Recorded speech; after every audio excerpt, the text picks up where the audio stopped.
Hello' friends, এতিয়া ৰাতিপুৱা 9টা বাজিছে আৰু মই আজি গৈ আছোঁ গোৱাৰ সস্তা বজাৰ দেই। একদম সস্তা বস্তু পায় বুলি কোৱা দেখি আমিও গৈছোঁ আৰু মই আগতে এবাৰ গৈছোঁ বাৰু। তথাপিও ভাবিছোঁ আপোনালোকক এবাৰ দেখাওঁ, যিহেতু আজি দিন ছুটি আৰু সোনকালে আন্ধাৰ হয়, সেইকাৰণে সোনকালে ৰাতিপুৱাই গৈছোঁ দেই। আৰু এয়া আমি এতিয়া যাব ওলাইছোঁ মাক্সা বজাৰ গোৱাৰ ফেমাছ বজাৰ হয়, তাত অকণমান সস্তাত বস্তু পোৱা যায়। সেইকাৰণে ভাবিলোঁ আজি আমিও যাওঁ বজাৰ কৰোঁগৈ, আৰু সপ্তাহত বজাৰ আমি যিহেতু কৰিব লাগে সেইটো কাৰণে কৰোঁ বুলি ভাবি ওলাই আহিলোঁ। এয়া বাছত আহিলোঁ। বাছখন আমাৰ ইয়াত মানে অটো চলা নাযায়, মানে অটো নচলে, সেইকাৰণে আমি বাছতে অহা যোৱা কৰোঁ আৰু চবেই বাছতে অহা যোৱা কৰে। আমাৰ তাত যেনেকৈ অটো, সেনেকৈ আমাৰ ইয়াত বাছ। অসমত যেনেকৈ অটো চলে, ইয়াত বাছ। আৰু এয়া আমি আহি পেলাই দেখিছোঁ যে দোকানটো খোলাই নাই, না মাৰ্কেট খুলিছে নে কি খুলিছে। এই কৈছে হ'ব দিয়া অকণমান দেৰি পিছত খুলিব, আমি তাতে চাহ তাহ খাই লওঁ, যিহেতু ৰাতিপুৱা উঠি আহি একো খোৱা নাই। কিন্তু মই খালোঁ মই আকৌ পাস্তা বনাই খালোঁ। আমাৰ তেখেতে শুই আছিলে যে সেইকাৰণে নাখালে। আৰু বেটাক স্কুলৰ পৰা থৈ অহাৰ পিছত এয়া আমি বাক্সালৈ আহিলোঁ আৰু এয়া চাহ কাপ খাইছোঁ বাৰু। চাহ কাপ নহ'লে ৰাতিপুৱাটো অকণমান বেয়া লাগে, সেইকাৰণে চাহটোৰ লগত এয়া মিঠি ভাজি বুলি কয়, জলকীয়া মাজলকীয়া বেচন টাইপৰ বনাই দিয়ে, খাই ভালেই লাগে বাৰু, বেয়া নালাগে।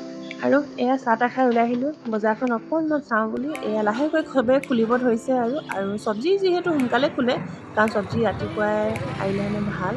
তো সেইটো কাৰণে এতিয়া এইবোৰ মাছ ওলাইছে দেখিছেনে। আমি আপোনালোকক দেখুৱাওঁ বোলো মাছৰ বজাৰখন। এয়া হৈছে কিংফিছ মানে হৈছে আৰু 2-3 কেজি ওপৰ হয় দেই, বহুত ডাঙৰ। কেমেৰাত ইমান ডাঙৰ বুলি ধৰিব পৰা নাই বাৰু, কিন্তু যথেষ্টখিনি ডাঙৰ। তাৰপিছত এয়া কিংফিছখিনি এনেকৈ পিচেছ হিচাপে কাটে, আৰু 6 পিচ 7 পিছত 200 টকা, বহুত দাম জানেনে, বহুত দাম কিংফিছৰ। তাৰপিছত বহুত ধৰণৰ মাছ আছে। এয়া এইটো কি ডিঞ্জাৰ মানে মুখখন তাৰ, মই মাছৰ নামেই নাজানো। বহুত কিছু মাছ পায় আৰু বহুত ঢিলা মাছ। আমাৰ তাৰ নিচিনা মাছবোৰ টাইট নহয়, বৰ মানে ঢেলেপা টাইপৰ মাছবোৰ। আৰু এয়া মানুহৰ ভিৰ, পূৰা বজাৰ ভিৰ, আৰু চবৰ কাষৰ মাছ, মানে কাউৰী বজাৰ নিচিনা মাছৰ বজাৰ। সঁচাকৈ বহুত চিঞৰ বাখৰ দেই। তাৰপিছত এই লেপো ক'ৰবাত কি, এইবোৰ মই চিনি নাপাওঁ দেই। এইবোৰ বহুত বেলেগ ডিজাইনৰ মাছ, আৰু চবেই খাবলৈ ভাল পায়, কিন্তু আমি আকৌ বেয়া পাওঁ। এয়া ডিজাইনটো দিছে, ইমান ধুনীয়া কাট কৰিছে আণ্টিজনী। আৰু সকলো মাইকী মানুহ দেখিছেনে, মাইকী মানুহৰ বজাৰ বেছি ইয়াত, মানে মতা মানুহতকৈ মাছৰ বজাৰ ক্ষেত্ৰত মাইকী মানুহ আহে। আৰু ইয়াৰ সাগৰীয় মাছ সকলো কেতিয়াবা আনি ৰেচিপি বনাম বাৰু দেই। মানুহজনে কৈছে ইমান খাবলৈ ভাল নহয়, ৰাবাৰ টাইপৰ লাগে, ইমান নিসিজে। তথাপিও মই কৈছোঁ মই কিন্তু খামেই এদিন, বেয়া হ'লেও ভাল হ'লেও মোৰ খাবলৈ ইচ্ছা আছে। তো তেওঁ কৈছে খাবা আৰু, আনি দিম এদিন। তাকে কৈ আমি বজাৰখন শেষ কৰিলোঁ দেই, কিন্তু আজি আমি মাছ নলওঁ। আমি অকণমান আজি মাংস খোৱাৰ কথা চিন্তা কৰিছোঁ, কাৰণ বেটাই মাছ খাবলৈ বেয়া পায়।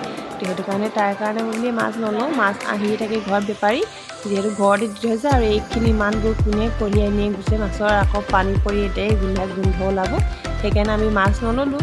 তাৰপিছত মাছৰ বজাৰখন আপোনালোকক দেখুৱাবলৈ সোমালোঁ, আৰু মাছৰ বজাৰৰ পৰা ওলাই আহি এই চব্জি বজাৰ ভিতৰখন খুলিছে দেখিছেনে, ইমান ভিৰ মানুহৰ, আৰু বহুত ডাঙৰ চব্জি বজাৰ, বহুত ধুনীয়াকৈ চিজিল কৰি সিহঁতি বজাৰখন পাতিছে। আৰু এয়া সকলো বস্তুৱে পোৱা যায়, অসমত যি বস্তু পোৱা যায়, খালি কচুটো অকণ কম পোৱা যায়। কচু, ঢেকীয়া এইবোৰ ঔটেঙাই পাবলৈ নাই, বাকী চবেই বস্তু পায়। আৰু বিলাহী এয়া দেখিছে দম কৰি ৰাখিছে কেনেকৈ। আৰু মই সকলো চাৰিওফালে চাইছোঁ, অকল কেৱল বস্তু চব্জি। তাৰপিছত এয়া আমি ঘৰৰ কাৰণে সপ্তাহী বজাৰখন কৰিলোঁ, আলু, বিলাহী, পিঁয়াজ আৰু ৰচুন, আদা এইবোৰ ল'লোঁ বাৰু। আৰু এয়া মোক আকৌ সৰু হেতা 2খনমান লাগিছিলে, পৰিয়ালটো সৰু যে, বস্তু অকণমান সৰুকৈ ল'লে ভাল পাওঁ। তাৰপিছত দোকানটোৰ লগত কথা পাতি বস্তু কেইটামান ল'লে। তাৰপিছত এয়া আমি লৈছোঁ আজি মটন কাৰী খাম বুলি ভাবিছোঁ। তাৰপিছত মোৰ ফেভৰেট কি জানেনে, শুকান মাছ। মই বহুত ভাল পাওঁ শুকান মাছ খাই পিনে। কোনে খাই খুব ভাল পায় ক'বচোন দেই।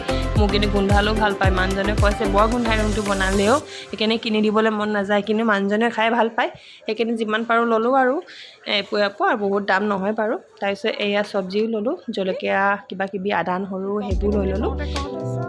তাৰপাছত বেটাৰ কাৰণে অকণমান ফ্ৰুটছ ল'লোঁ, তেওঁ স্কুলত টিফিনত দিব লাগে, আৰু সি ভাল পায় খাবলৈ।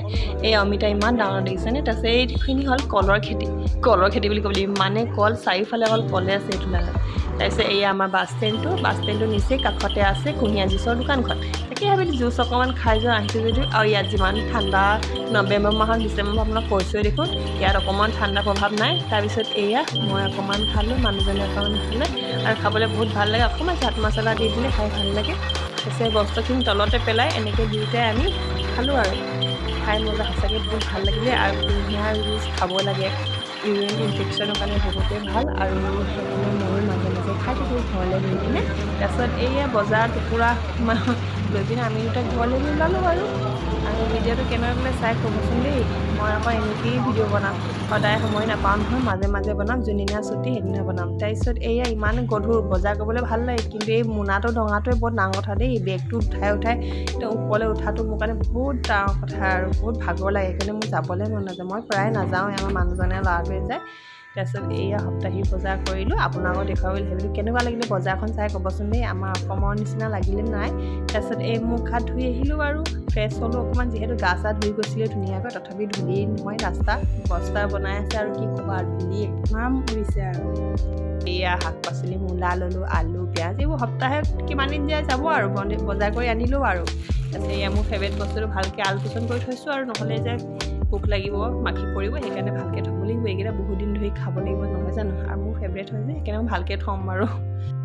তাকে আপোনালোকক কেতিয়াবা বনাই দেখুৱাম বাৰু। আৰু এয়া বেটাৰ কাৰণে আপেল ল'লোঁ আৰু অৰেঞ্জ ল'লোঁ, সি সেইকেইটাই ভাল পায়, বাকী ফ্ৰুটছ ইমান ভাল নাপায়।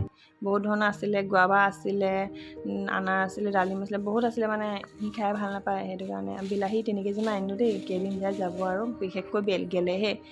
এয়া আলু আনিলোঁ, পিঁয়াজ আনিলোঁ 3 কেজি। তাৰপিছত এয়া আমাৰ মানুহজনে আজি মাংস বনালে দেই, মানে মটনটো তেওঁ বনালে আৰু মই সুধিছোঁ কেনেকুৱা লাগিছে, আৰু তেওঁ হাঁহি পিনি কৈছে মই বনাইছোঁ ভালেই লাগিব, তুমি খাইছোঁ আগত, তুমি কোৱা কেনেকুৱা লাগিছে। মই খালোঁ, সঁচাকৈ বহুত টেষ্টি, বহুতেই ধুনীয়া বনালে দেই। মই ভাল যোগাৰ চোগাৰ কৰি দিলোঁ বাৰু, তাৰপিছত ময়ো অকণমান হেল্প কৰি দিলোঁ। আমি দুটাই মিলি বনাইছোঁ বুলি ক'ব লাগিব, কিন্তু কোৱা ইমান ধুনীয়াকৈ সিজিলে আৰু খাই বহুত ভাল লাগিলে, বহুত টেষ্টি, মানে বহুতেই টেষ্টি লাগিলে খাবলৈ দেই। বহুত দিনৰ মূৰত খালোঁ যে আৰু ভাল হৈছে। মাজতে এবাৰ খাইছিলোঁ বাৰু, কিন্তু অৰ্ডাৰ কৰিছিলোঁ যে সেইকাৰণে ইমান ভাল নাহিল। তো এতিয়া গৈ আমি নিজে কিনি আনিছোঁ। আছে বেটা আহি পালে স্কুলৰ পৰা আৰু হাঁহি দেখিছেনে, গোন্ধ পাইছে জানেনে খোৱাত কি বনাইছে গোটেইটো ডাইৰেক্ট কৈছে কিবা এটা স্পেচিয়েল বনাইছা, বৰ ধুনীয়া বনাইছে বাহিৰতে। তাৰপিছত ইয়াক হাত ভৰিটোলৈ ধুৱাই দিলোঁ আৰু ভাত খাব ৰেডি কৰিলোঁ। তাৰপাছত মই যিয়ে চালাডটোত অকণমান নেমু চেপি দিলে ভাল লাগে খাবলৈ, সেইকাৰণে নেমু চেমু চেপি দিলোঁ আৰু। তাৰপিছত বেটাকো ভাত বাঢ়ি দিলোঁ, বেটাক প্ৰথমে খাব দিছোঁ। তাক কেনেকুৱা লাগিছে খাই ক'বা।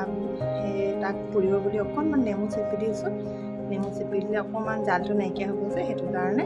তাৰপিছত বেটা এয়া সানিছে আৰু মই এডোখৰ খুৱাই দিয়া পিছত যিহেতু গৰম হৈছে খাইছে আৰু বহুত ভাল লাগিছে বুলি কৈছে, বহুত মজা।